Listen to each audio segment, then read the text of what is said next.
चलो welcome back to the studio object. So video हम लोगों ने पहले ही रिकॉर्ड कर ली थी, लेकिन वॉइस कट हो गई। इसकी वजह से वीडियो दोबारा रीशूट करनी पड़ रही है। इसकी वजह से थोड़ा बहुत इसमें मिट गया है। तो आज हम लोग किसके बारे में बात करेंगे? आज हम लोग बात करेंगे 2024 unsolved class 10 board exam important questions. तो आप लोगों के 2024 में जो बोर्ड में इंपोर्टेंट क्वेश्चंस आएंगे, आज हम लोग उसके बारे में बात करेंगे। तो इसके बारे में बात करने से पहले मैं आप लोगों को एक बात बता दूं कि मैंने इसमें दो पोर्शन अभी ले रखे हैं। कौन कौन से? Biology and chemistry. बायोलॉजी और केमिस्ट्री का पोर्शन मैंने ले रखा है और वो हम आज कवर करेंगे। और जो फिजिक्स का पोर्शन है वो सानू सर, और मैथ का पोर्शन वो सानू सर कवर करेंगे। लेकिन आप लोगों को मैं एक चीज़ बताना चाहूँगा, जितनी कोशिश हो सके इन क्वेश्चंस को नोट करना और समझना, क्योंकि नोट करने से भी आप लोग बोर्ड एग्जाम में भूल सकते हैं कि ये क्वेश्चंस बार बार रिपीट, क्योंकि ये क्वेश्चंस होते हैं वो उलझाऊ क्वेश्चंस होते हैं। बोर्ड एग्जामिनर होता है वो क्वेश्चंस को उलझाऊ बनाता है। क्वेश्चंस कैसे उलझाऊ बनाता है, जैसे कि अभी आगे देखिए, वीडियो स्टार्ट करते हैं, आप लोगों को पता चलेगा। मैंने जिस पे इम्पोर्टेंट लगा रखा है वो क्वेश्चंस आप लोग ज़रूर पढ़िएगा, क्योंकि उसमें इंपॉर्टेंट टॉपिक्स हैं जिसमें कि आप लोगों को उलझा सकता है। तो सबसे पहला क्वेश्चन स्टार्ट करते हैं। निम्न में से कौन सी नेचुरल गैस यानी प्राकृतिक गैस का मुख्य अवयव है? प्राकृतिक गैस का मुख्य अवयव कौन है? हाइड्रोजन है, या ऑक्सीजन है, या मेथेन है, या नन ऑफ दीज यानी नॉट, कोई नहीं है। तो जैसे कि आप लोग जानते हैं हाइड्रोजन प्राकृतिक गैस तो नहीं है मुख्य अवयव, मतलब है तो, लेकिन मुख्य अवयव नहीं है। ऑक्सीजन है तो, लेकिन मुख्य अवयव नहीं है। इसका मुख्य अवयव कौन है? मीथेन। मीथेन यानी CH4। प्राकृतिक गैस का मुख्य अवयव कौन है? मेथेन। ठीक है। अब इंपॉर्टेंट क्वेश्चन में से एक क्वेश्चन ये है कि एसिटिक अम्ल में परमाणुओं की संख्या कितनी है? अब बोलिएगा सर इसमें इंपॉर्टेंट क्या है? वो तो सीधी है, हम लोग जानते हैं। अच्छा बताइए क्या है। सबसे पहले एसिटिक अम्ल को खोल के देखिएगा। यहाँ अरे एक मिनट, पहले लिखिए क्या है इसका फॉर्मूला? CH3। तो CH3 ठीक है। अब COOH, ये हो गया इसके खुले हुए फॉर्म यानी ओपन फॉर्मेट इसका ये है। अब इसमें हाइड्रोजनों की संख्या क्या है? आराम से गिन के बता दो। 1 2 3 और 4। इसकी संख्या कितनी है? 4। सीधी बता दो। ठीक है। अब इसकी संख्या कितनी है? 4। इसका टाइम बार बार बंद हो जाता है, इसके लिए इसे देखना पड़ता है, क्योंकि अभी सी की वजह से पूरा खेल खराब हो गया, पूरी वीडियो बनाई बेकार हो गई। अब इसमें संख्या कितनी है? 4। ठीक है, इसकी संख्या 4 हो गई। आप लोग आराम से टिक कर दीजिएगा कि 4 संख्या है। ठीक है, हाँ, इसकी संख्या कितनी है? 4। अब आराम से टिक कर दीजिएगा। अब अगर इसमें पूछे परमाणुओं की आयन की संख्या, अब इसमें पूछ रखा है एस्टिकल में परमाणुओं की संख्या, अगर पूछ दे आयन की संख्या, इसकी जगह कर दे आयन की संख्या। किसकी संख्या? आयन की। तो कितनी होगी? 1 2 या 3 4?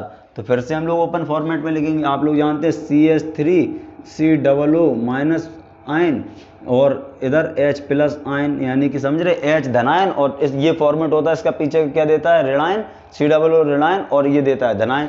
तो इसमें आयन की संख्या कितनी हो गई? हाइड्रोजन आयन की संख्या कितनी हो गई? 1। कितनी हो गई? 1। एस्टिक अम्ल में परमाणुओं की संख्या कितनी है? परमाणु मतलब हाइड्रोजन परमाणु, यहाँ लिख लीजिए क्या? हाइड्रोजन परमाणुओं की संख्या। ठीक है, हाइड्रोजन परमाणु की संख्या कितनी है? अब याद रखिएगा परमाणुओं की संख्या 4 है हाइड्रोजन की, और आयन की संख्या 1 है, क्योंकि H धनायन 1 ही देता है। ये बैक फॉर्मेट इसका ये रहता है। अब तीसरा क्वेश्चन की ओर बढ़ते हैं। श्याम श्वेत फोटोग्राफी में प्रयुक्त होती है। 2009 से लेकर कंटिन्यू ये क्वेश्चन आ रहा है और पूछ सकते हैं, लेकिन मुझे नहीं लगता इस बार पूछा जाए। बहुत ही लो कंडीशन में पूछ सकते हैं इसे। हाँ ठीक है। तो इसमें क्या होगा? आप लोगों को सरल सा क्वेश्चन है, आप लोग टिक करके आगे बढ़िए। क्या? AgCl टिक करिए और आगे बढ़िए। लेड नाइट्रेट हो नहीं सकता, फेरस सल्फेट है नहीं, CO कैल्शियम कार्बोनेट है नहीं। ब्लैक एंड व्हाइट यानी श्याम श्वेत फोटोग्राफी में प्रयुक्त होता है, वो कौन सा होता है? AgCl silver chloride. अमलगम क्या है? मोस्ट इंपोर्टेंट क्वेश्चन, इसे मोस्ट और लिख लो। मोस्ट इंपोर्टेंट क्वेश्चन में से एक क्वेश्चन। क्यों? अमलगम और अमलराज, इससे दो है। अभी लिखा होता है, बोर्ड एग्जामिनर घुमाता है, बोर्ड में होता है प्रेशर बच्चों पे, और वो जल्दी टिक करते 3 भाग HCl और 1 भाग HNO3 का मिश्रण, और आपका क्वेश्चन गलत हो जाता। ये क्या है? 3 भाग 3 भाग HCl और 1 भाग HNO3 का मिश्रण, ये कहलाता है आपका अम्लराज।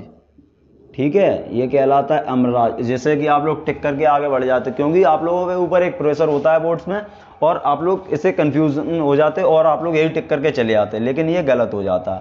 लेकिन इसमें पूछा क्या है, अम्लगम, तो ये तो नहीं है। अम्लगम क्या है, उपधातु है एक, नहीं है। नॉट है, नहीं है। किसी धातु का मर्क्यूरिक यानी Hc के साथ मिश्रण अम्लगम कहलाता है। ठीक है, इसे टिक कीजिएगा और आगे बढ़िएगा।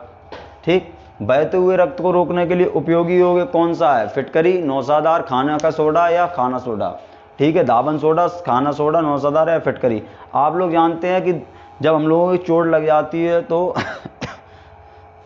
सॉरी, घरेलू उपाय में रोकने के लिए फिटकरी का यूज़ करते हैं। कैसे, किसका यूज़ करते हैं, फिटकरी का। क्वेश्चन कीजिए टिक आगे। लेकिन एग्जामिनर आपको घुमा सकता है, क्यों, कैसे घुमा सकता है, इसकी जगह मैंने लिखा रखा है इसलिए इंपॉर्टेंट, इसकी जगह आपको इसका सूत्र भी दे सकता है लिख करके, कंफ्यूज हो जाओगे आप। इसका सूत्र क्या है, K2SO4 Al2SO3 का whole twice and dot 24 H2O। ठीक है, चलो लिख लो, K2SO4 डॉट Al2SO3 का होल ट्वाइस डॉट 24 H2O। ठीक है, ये इसका सूत्र है, नोट कर लीजिएगा। अब प्लास्टर ऑफ पेरिस का सूत्र क्या है, सीधा है भाई, इसमें टाइम खराब करना बेकार है। Calcium sulphate hemihydrate CaSO4 dot half H2O। अब हाफ लगाए तो हेमी और हाइड्रेट इसका ऑक्सीडाइजेशन फॉर्म से, इसलिए इसको हाइड्रेट पड़ा। ठीक है, अब प्लास्टर ऑफ पेरिस का सूत्र क्या है, आप लोगों को ये धावन सोडा, खाना सोडा, नौसादार, इन सब के सूत्र तो आपको रट के जाने ही है। अगर आप लोग चाहेंगे तो कमेंट करेंगे तो इसकी एक इम्पोर्टेंट फॉर्मूलेस की वीडियो बना देंगे कि बोर्ड में क्या क्या पूछ सकते हैं। ठीक है, ये एक छोटी सी सीरीज है, इसे स्टार्ट किया और कंटिन्यू रखेंगे तभी जब तो इसमें आप लोगों को कहाँ तक क्लियर कर लिया था, क्वेश्चन नंबर 6 तक। ठीक है, उसके बाद आवाज़ आपकी लोगों की वॉइस कट हो गई। तो एसिटिक अम्ल का IUPAC नेम क्या है, मैंने आप लोगों को बताया कि एक श्रृंखला होती है, आप लोगों ने पढ़ी होगी। अगर कार्बन 1 है तो मैथ, 2 हैं तो एथ, 3 है तो प्रोप, 4 हैं तो ब्यूट, 5 हैं तो पेंट।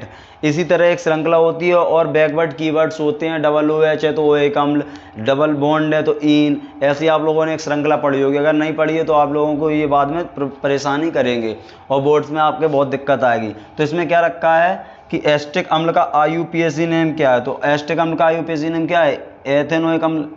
क्यों, क्योंकि CH3COOH इसका फॉर्मूला होता है और कार्बन इसमें कितने हैं, 1 और 2, एथ और ओइक अम्ल, पीछे लगा है OH तो यानी ओइक अम्ल।